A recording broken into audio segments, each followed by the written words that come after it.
Hello, birthday boy.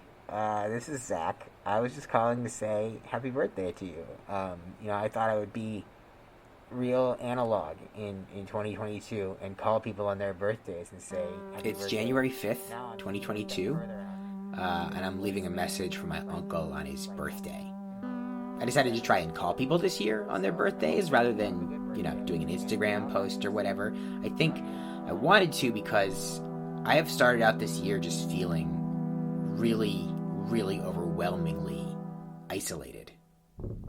Almost 2 full years of this pandemic, and it's really getting to me now. I'm starting to feel like my fractured personal relationships are maybe broken beyond repair. Friends aren't texting much. Some people got together here and there, but I always declined the invitations. I always felt like I had to. So we're just really excited for the journey you have ahead. We can't wait to hear more about it. And I'm going to turn it over to Zach to tell you a little bit about his leadership Seacoast experience. I think we wanted to just, when Liz and I were talking about this yesterday, we wanted to speak to the importance of the connections that you make between the topics that you learn about, the issue areas, the ways in which your skills might be able to be brought to bear on those issues. And, it was important for me to talk about it because talk about connections, like Liz and I met in Leadership Seacoast. The reason that I have the job that I have now... It's still January 5th, and I'm talking now briefly to the 2022 class of Leadership Seacoast. It's their first session, and it was supposed to be in person. At the last minute, they had to shift to a digital format when the venue they booked closed in the wake of, record high COVID cases. I don't feel the same engagement from people over Zoom as I once did. Earlier in the pandemic, it felt like a tool that could enable more intimacy and more connection, deeper conversations. And then... You could have what we have. I don't know, it just stopped being true. You could have what Liz and I have. We were just saying, like, it's so funny that neither one of us look like we should work at a bank. We look like maybe we co-manage like a little indie record label or something.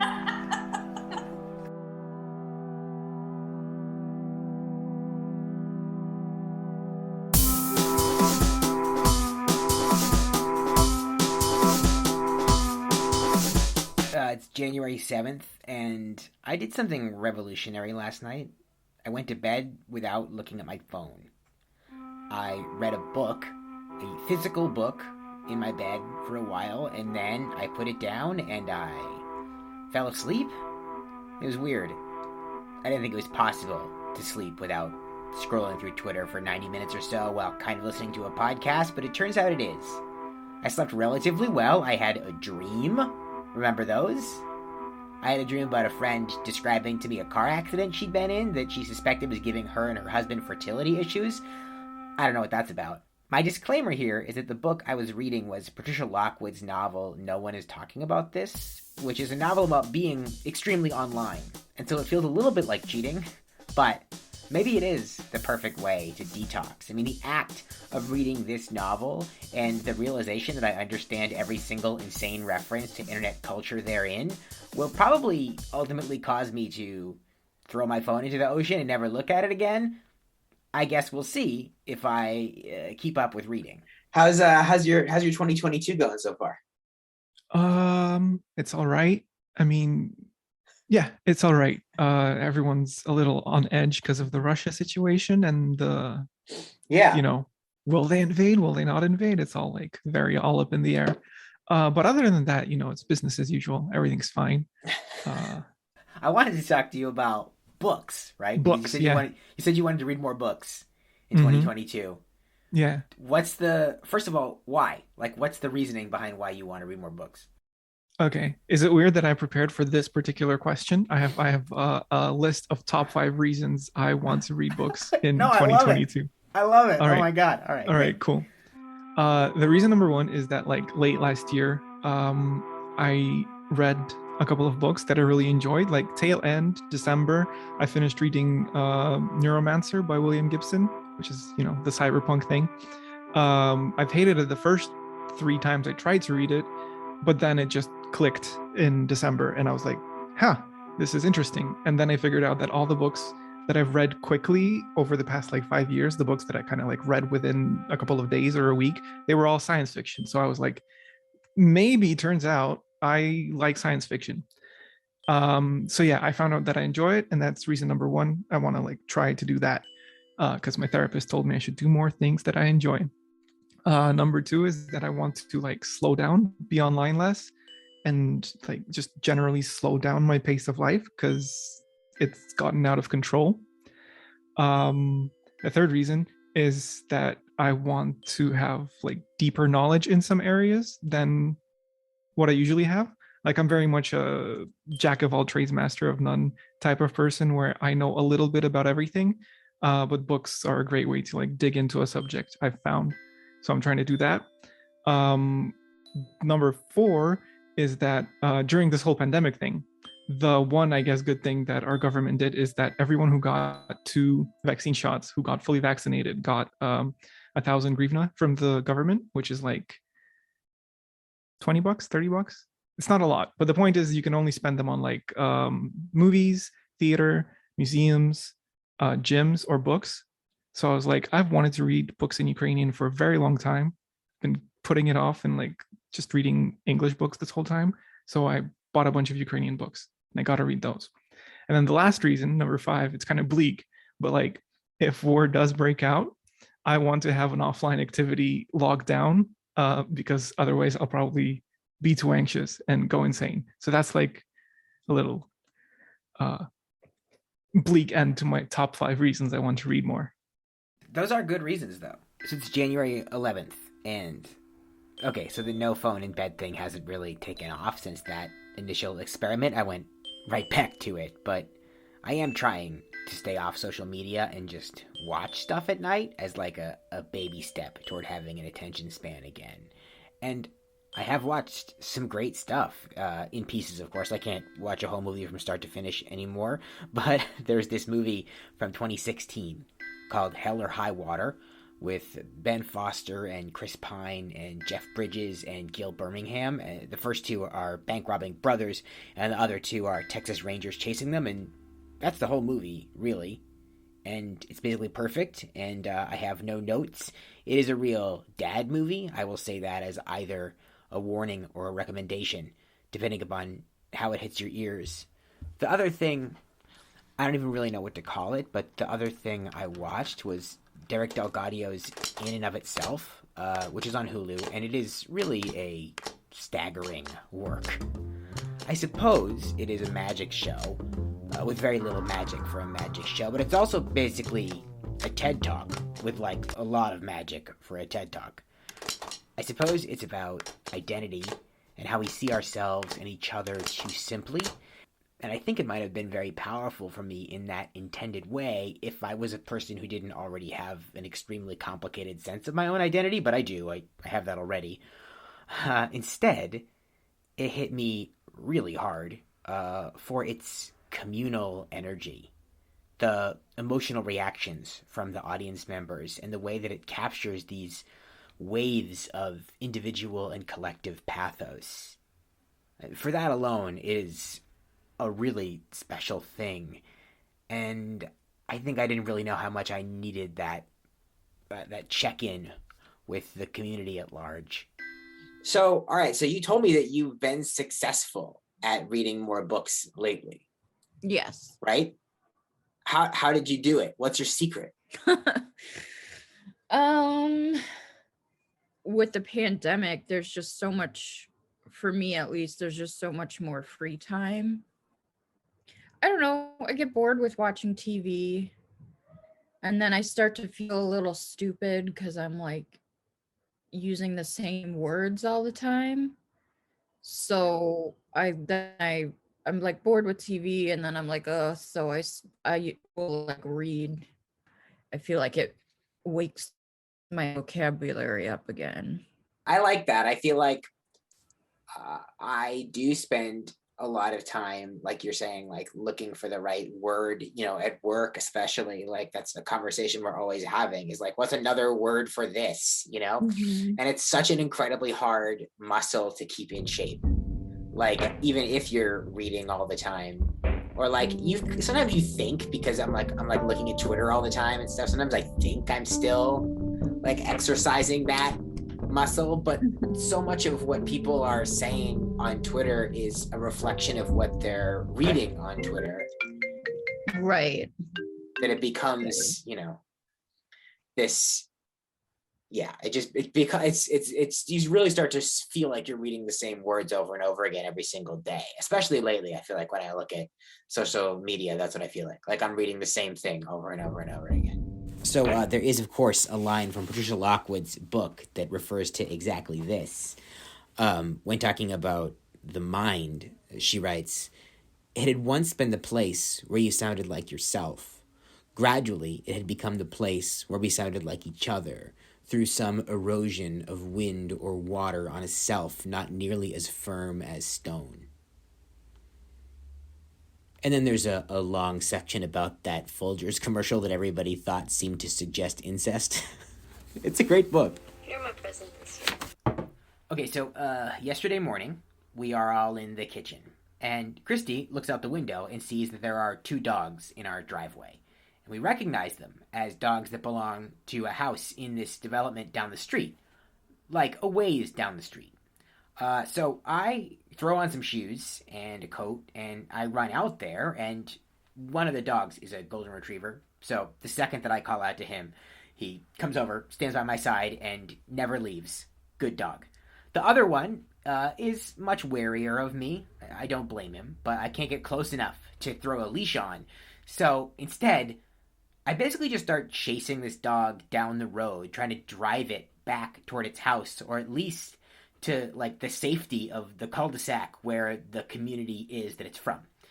Because the cars on my road drive very fast. So at a certain point, I end up like literally jogging down the middle of the road, trying to keep this dog in check, and the golden retriever is trying to help.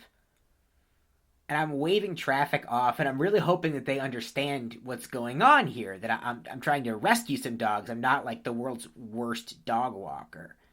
So we eventually get up to their house, and okay, so these dogs are often like outside the house on these long chains, and my assumption was just that they'd both somehow broken free of those chains, which I realize now it barely makes any sense, but I'm still surprised when I get up there to see that the front door of the house is like wide open. I mean, it's January and it's freezing. It is really hard not to notice an open door. So I get up on their porch, and there's a cat out there too, which turns out to be a good thing because the cat seems to be trying to help keep that warier dog nearby. And I'm ringing the doorbell, and I'm looking into the house, and I'm trying to figure out if there's been a break-in or if that's just how their house looks. Like, no judgment, they have multiple teenage children. And as such, there are like 5 cars in the driveway at the moment. So I'm really not understanding why no one is coming to answer the doorbell. Christy will later point out to me that it was like 8 a.m. And so for people who don't have toddlers, 8 a.m. is not like almost lunchtime like it is for us. Anyway, I'm ringing the doorbell. I am yelling into the house, and the wary dog evades the cat and starts leaving again, heading back down the road. So I turn to go after it, and I slip on the ice that I have not noticed so far all over their granite front steps. And I go up in the air, and I come down very hard on the granite on my lower back. And I jump up, shouting and swearing and hobbling all over the yard, and just immediately thinking, Jesus Christ, I hope they don't have one of those fucking Ring doorbell cameras, because I really do not need to go viral on TikTok. Somehow, none of this attracts any attention from the entire neighborhood. So when I finally have composed myself, I very carefully go back to the door, and I yell in one more time, and finally a guy comes out. He's definitely alarmed and confused, and when I tell him where I live, he's even more confused. Like, how did my dogs get that far? But, you know, he has the dogs back, and I am injured, so we don't really talk much, and I just hobble home.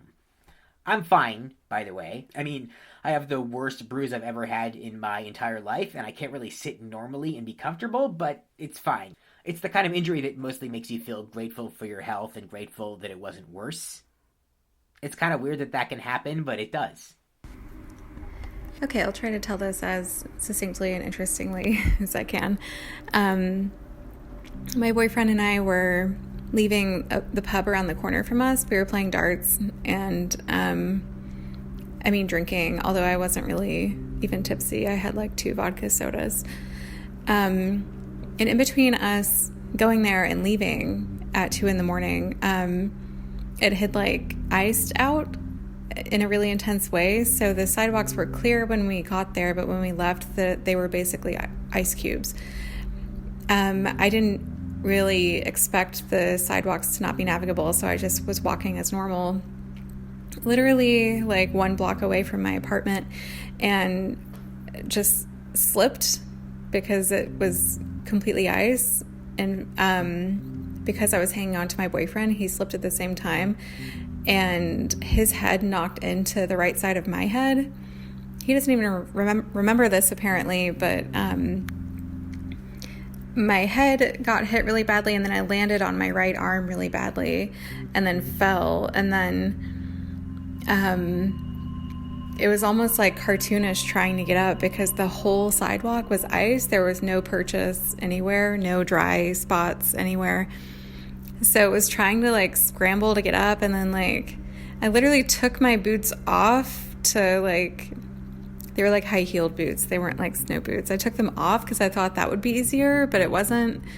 And then we ended up like putting our shoes back on and like crawling over to the snow area of the sidewalk and then walking in the street because the street was more walkable. And I had fallen again on my tailbone. It hurt like hell. And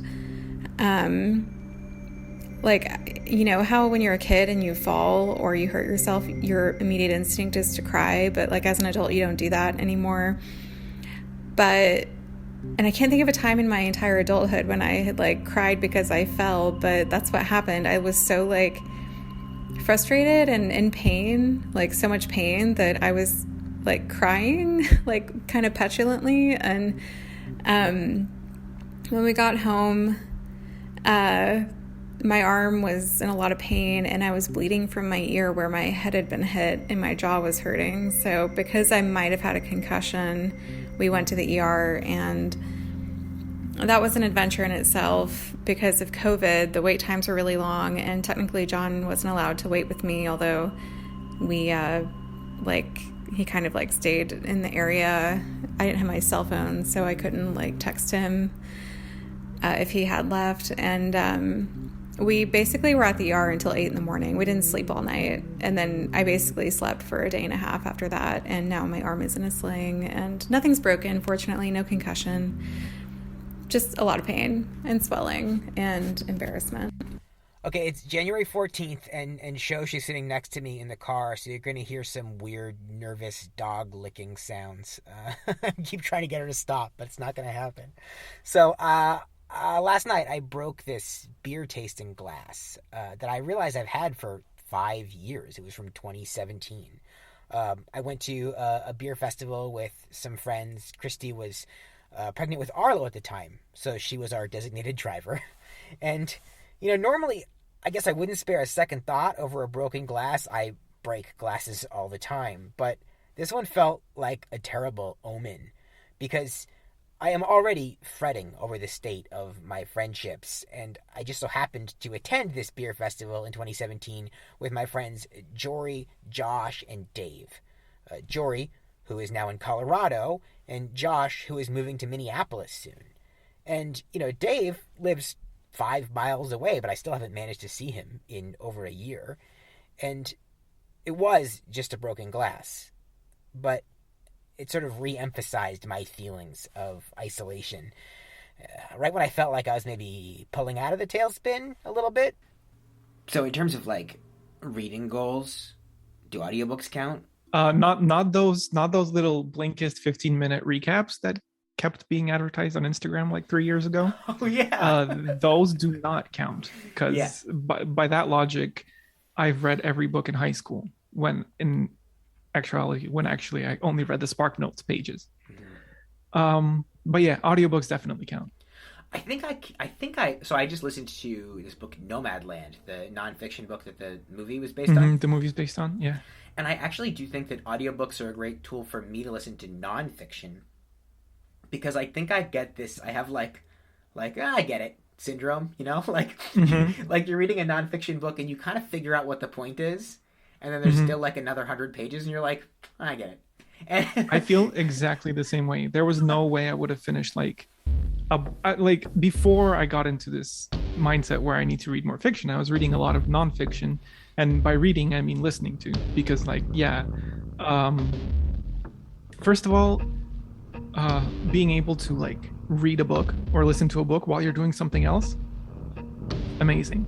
Like washing dishes or vacuuming while listening to a book, it's like double return on investment on your time. But also you can listen on double speed, which is important for me, because my attention wavers and wanders immediately, unless I'm covered by a tsunami of content at all times. So being able to listen to things at double speed is great. And I've read a bunch of books that way last year that really kind of helped. Some of the books that I was reading were about mental health and self-improvement, all that stuff. And some of those books are definitely, I would have been bored immediately if I was reading them, because focusing on things about mental health while reading about them is very taxing. But if you're listening to it in the background, you can kind of process it easier, get through the drudgery to get to the points that actually help. Yeah, and I can see that. Yeah, that's very helpful. I have not tried listening at double speed yet. I should do that with the audiobook I'm listening to right now is it's a biography of Mr. Rogers, because we watch a lot of Mr. Rogers with the boys, and so I'm curious. But it's narrated by LeVar Burton, who I like, but he's really overperforming. He's overperforming the text, and it's weird. I feel bad saying about this about icon of my childhood, LeVar Burton, but he sounds smarmy because of how because of how heavy he's delivering the not great writing. I'm kind of listening to it for the facts, but it's tough. It's tough to listen to because of his delivery. And I think the writer of the book is trying to make a point about society these days, people aren't decent like Mr. Rogers was back then, kind of thing. I don't think really is true. And I kind of feel like LeVar Burton doesn't believe it either. But he's been paid to read this book, so he has to get through it. Yeah, so he's really trying to sell those parts where it's the kids these days parts, and I can tell he's just not into it. So the whole thing is just, if I could have that particular book read by just some AI voice program instead, I probably would take it. It's such a good feeling to know you're alive. It's such a happy feeling. You're glowing inside, and when you wake up ready to say, I think I'll make us happy new day. Perfect. So Christmas was weird this year, obviously. I could not stomach the idea of going around and seeing people and exposing my kids to, all the people that those people saw over the holidays. I took this class about network mathematics in college, and now that we've been in a pandemic for 2 years, I really regret it. I wish I didn't know. But anyway, I also couldn't stomach the idea of totally denying my kids as full of a Christmas as I could possibly create. So, it was hard. We did masked visits, and I felt like it was all inadequate, both in terms of actual safety and actual emotional connection. And, some of the people that we were going to see were exposed to COVID at work, so our already small number of planned visits got even smaller. And then, on Christmas Eve, Arlo ate way too much holiday food. I mean, this kid put away half a spiral ham. And he got violently sick. Christy and I were up with Arlo all night long. He was throwing up, he was delirious and exhausted, he was scared. It was, number one with a bullet, the worst night of my career as a parent, and maybe just in my entire life. Around 4 a.m., he started to seem like himself again, and we did get a little bit of rest. And in the morning, we did a rapid test, which he thought was so exciting and interesting. And he was negative, and he was fine. But, the hazardous material of that night, emotionally speaking, is still lingering in my system. This is the first year ever I haven't put up a tree. I usually try to force cheer, and I just didn't this year. Everyone was gone, and I got COVID for Christmas, so. I asked around on Twitter about the holidays. Did anybody else have a weird one? This is Lindsay. It wasn't that bad. I guess I got Omicron or whatever. I slept like 12 hours a day, which was honestly delightful. I initially had that like guilt, like I'm supposed to be productive, but then I was like, wait, I'm sick, right? I just let it happen. And once I did, I just slept a lot. It was kind of awesome. I shouldn't say that, but it was. When I tried to talk to Lindsay, she couldn't hear me over Zoom, so I had to type my questions out. And so what I said to her will be represented here by a text-to-speech program. It sounds like it was sort of freeing. I get that. To me, the holidays can sometimes be such a parade of obligation. Yeah, well, the only thing was like I was excited because my mom was out of town, so I didn't have to deal with her. And my boyfriend's parents are always chill, so they're not a big deal if we don't do anything. But like 2019, we went to see Uncut Gems on Christmas Day. And I was looking forward to seeing another movie on Christmas Day, and I couldn't. I was going to see Licorice Pizza. That didn't pan out. How are you feeling now? Have you recovered, literally and figuratively? The only thing I had going for me, well, not literally, but I felt like was my like verbal skills. But the brain fog with COVID has really made me constantly like grasping for words. Like I couldn't think of the word chocolate the other day. It's just this really weird, like baby deer feeling all the time, which is really upsetting, I guess. Have you always been a big holiday person? Well, I didn't used to be. And then I started seeing my boyfriend 10 years ago. My brother had a bunch of kids. He has 2 kids. And all of a sudden I was like all about it, like go crazy. I start buying gifts in September, usually nuts about it. And past few years, we haven't seen my boyfriend's kids for the holidays, so I overcompensate a lot. I would like just go crazy. This is the first year I just like didn't give a shit whatsoever. Why do you think you stopped giving a shit? I just think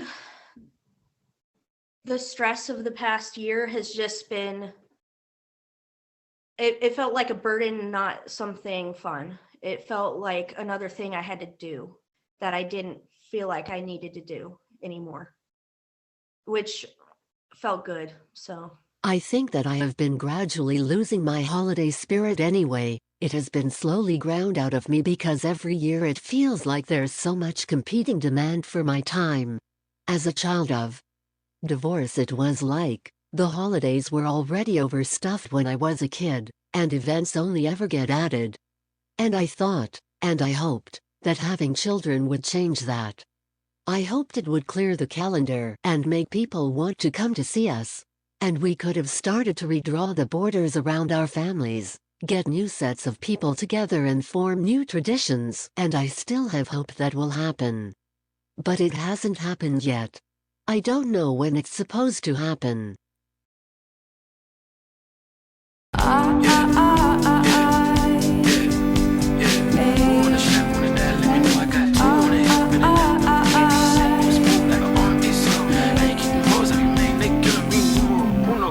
You said you had a weird holiday season. I mean, mine's always just kind of weird because, like, somehow I got in the tradition of just spending it by myself.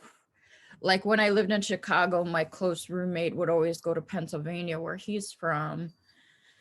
And then I don't have a great relationship with my family. And like my mom's in Wisconsin, which was only like 3 hours away at the time, but I just didn't really want to go see her.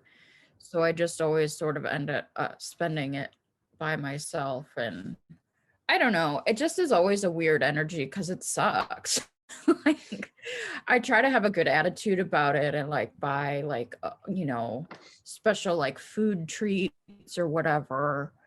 But I mean, it sucks being by myself on the holidays because some people I know don't mind it, but Did you feel like was there any kind of like communal comforting energy in the air this Christmas? Because like a lot of other people were also spending the holidays alone. it was a little bit more like, okay, I'm not the only one. But I always get like, anytime there's any sort of holiday that's like people gathering, I always feel, and then I'm not doing it, I always feel a little weird because I would rather be hanging out with people than by myself especially on holidays.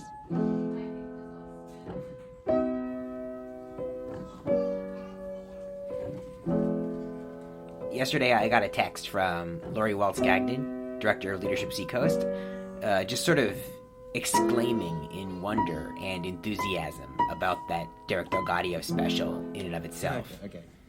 It was nice. She and I are not frequent texters, it's usually just coordination of professional stuff. But, she read my recommendation of it on LinkedIn, and she watched it and then was compelled to reach out, which was very meaningful to me. And it feels a little silly that it was meaningful to me, but it was, all the same. I have so much affection for, really, just an increasing amount of affection and gratitude for the insignificant seeming little pieces of thread that we can use to stitch ourselves back together when we feel like we're coming apart. And I think that's what this year of the show is going to be. Anyway, welcome to the last podcast, Season 8. I'm Zach Little. This one, it featured Anton in Kiev, Liz in Maine, Kiri in Chicago, Becky in California, Lindsay in Texas. Oh, and also Susan, the AI voice robot. Today's episode featured music by Skyzoid Bass, Barnacle, and Zach Little. Thank you for listening. End transmission.